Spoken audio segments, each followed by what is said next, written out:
बस ये अपनी जिंदगी में आप देखें, अल्प फल बहु विघात। मूल का मोटिवेशन आज क्या है? तुम्हें जो कुछ तुम्हारा है वो तुम्हारा है, तुम हो। तुम तो ये बता दो, अल्प फल बहु विघात। तुम्हारे जिंदा रहने में फायदा है कि मरने में?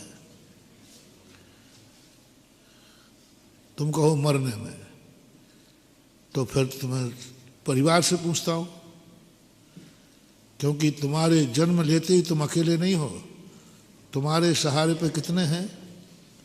तुम कहो कि मैं मरना में फायदा है मुझे, जिंदा रहने में नहीं, तो तुम अकेले नहीं हो।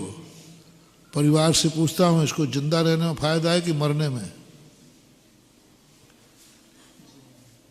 पड़ोसी से पूछूंगा, कानून से पूछूंगा, धर्म से पूछूंगा, इसका जिंदा रहने में फायदा है कि मरने में?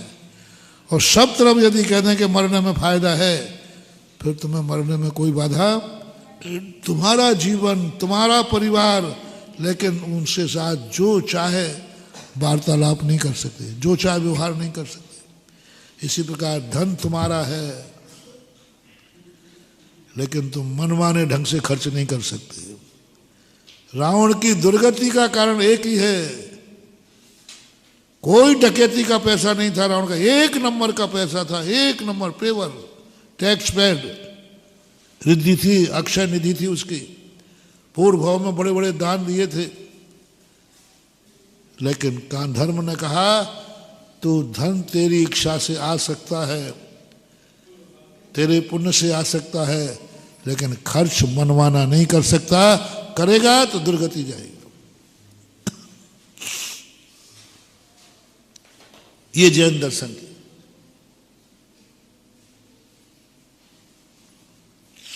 मैं कुछ भी उपयोग करूं, मेरा शरीर है, नहीं कर सकते। इसलिए अल्प फल बहु विघात। कोई भी कार्य करो तुम, जो तुम्हें करना है करो, बस उसका फल देख लेना और घात देख लेना। 5 लाख रुपए का फल क्या है और नुकसान क्या है, वो देख लो और करो ना, खूब खर्च करो। कौन जोड़ के रखना है? कौन जोड़ के रखना है? हर चीज में यही लगा लेना, अल्प फल बहु विघात। फायदा कितना है? जैसे हम उदाहरण देते हैं, हिंसा करने में भी कोई बाधा नहीं है, अल्प फल बहु विघात। एक प्रेग्नेंट है, ऐसी पोजीशन में आ गई कि डॉक्टर कहते 2 में से 1 मरेगा, 1 बचेगा। और यदि तुमने एक को नहीं मारा तो दोनों मर जाएंगे। यदि ये छोड़ दिया कि जो बचना हुआ बचेगा, तो दोनों मरेंगे। नहीं तो एक को तो प्राण लेना पड़ेंगे, प्राण लेना पड़ेगा, उसको मारना पड़ेगा। सहमति क्या है? दोनों मरेंगे, नहीं तो दोनों मरेंगे, निश्चित हो चुका है। यदि एक को मार दिया जाए तो एक बच जाएगा, मार दिया जाए, मरे नहीं। कानून क्या कहेगा? एक को बचाओ। तुम लोग परिवार वाले क्या करोगे? तुम्हारी माँ है, तुम्हारी पत्नी है, तुम्हारी बहन है, XYZ, डॉक्टर। अब विवेक क्या बोल रहा है?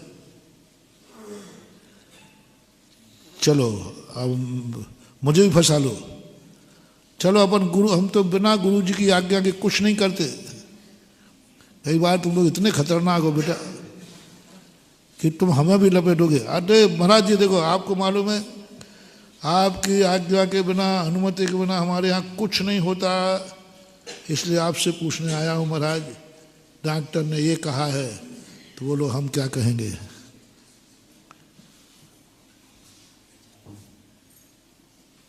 मौन रह जाओ? दोनों मर जाएंगे जब तक।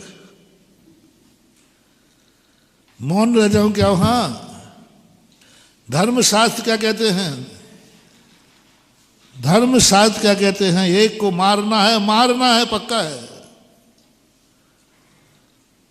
धर्मशास्त्र कहते हैं मारने की बात क्यों करते हो, थोड़ा कहना बदल दो ना। बात वही है महानुभाव जो हमें कह रहे ना कि हम गाड़ी को आशीर्वाद नहीं दे रहे, कोई हिंसा ऐसा क्यों बोल रहे हो किसी को मारना है। मैं कह दूंगा जितने बच सकते हैं उनको बचाओ, मार सकते हैं मारो, ये नहीं कहूंगा, बचाओ। तो बोलो किसी जीव को बचाने का आशीर्वाद देना पाप है क्या? लेकिन बचाने का अर्थ है कि एक का तो मैं मरने के संबंध में बोलूंगा, मैं तो बचाओ। सब लोग यही कहेंगे, धर्म यही कहेंगे, दो में से कम एक बचता है तो बचा लेना चाहिए। अरे एक मछली बचती है तो भी बचाने की कथा लिख दी। सारी मछलियां तो मारते ही था, लेकिन उसने कहा एक मछली नहीं मारूंगा। महाराज खुद बेटा बहुत बड़ा काम हो गया, अहिंसा धर्म में उसका उदाहरण दिया, एक मछली नहीं मारूंगा। शेष तो मार रहा है, पर धर्म कहता है कम से कम एक तो, गुड बेटर बेस्ट इज, क्या कहते हो, something is better best nothing. कम से कम दो को नहीं बचा पाए तो एक को बचाए। आपको अपनी जिंदगी ऐसी बना लो बस।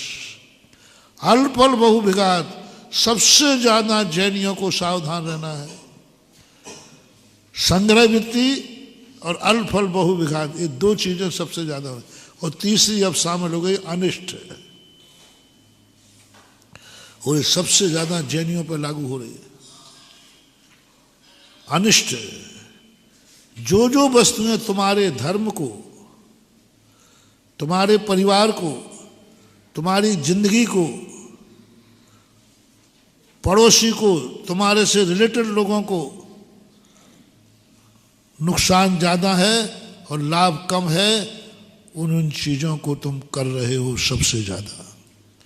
पहले तो सबसे ज्यादा तुम उन चीजों को खा रहे हो जिससे तुम्हें खुद नुकसान है, वो तुम्हें मालूम है। बोलो गुटखा से किसको मालूम है नहीं नुकसान है? फास्ट फूड्स सबको मालूम है। तुम आत्महत्यारे हो, तुम्हें मालूम है कि ये चीज मुझे नुकसानदायक है। यदि वो तुमने खाई तो उसी समय लिखा जाएगा इसको जन्म से ही बीमार शरीर दिया जाए। जन्म से ही तुम बीमार होगे, जन्म से ही कोई ना कोई बीमारी लेके आओगे, क्योंकि तुमने वो चीज खाई थी जो तुम्हारे लिए नुकसानदायक थी। और तुमने ऐसी चीज खाई जिसमें आयु कर्म की उदीर्णा है, तुरंत आपको अकाल मौत यहीं से लिखी जाएगी। ये जाके जन्म लेगा, थोड़ी देर जिंदा रहेगा और अकाल मौत में मरेगा, क्योंकि इसने अनिष्टकारी वस्तु खाई थी। मैं कोई त्याग नहीं करा रहा हूं, बस इतना सा है अनिष्टकारी, जो तुम्हें खुद ज्ञान में हो कि ये चीज मुझे नुकसान करती है, वो चीज नहीं खाना। मैं धर्म दृष्टि से नहीं कह रहा हूं, तुम्हारी दृष्टि से कह रहा हूं। जो चीज तुम्हारे लिए नुकसानदायक है, स्पष्ट है, तुम्हें खुद मालूम है कि ये खाने से मेरा नुकसान है, वो चीज नहीं खाना, वो कार्य नहीं करना, उस संबंध में सोचना नहीं मन से। ये बात मैं सोचूंगा तो इससे मेरा ही नुकसान है, मत सोचना, क्योंकि उसके सोचने से मेरा नुकसान।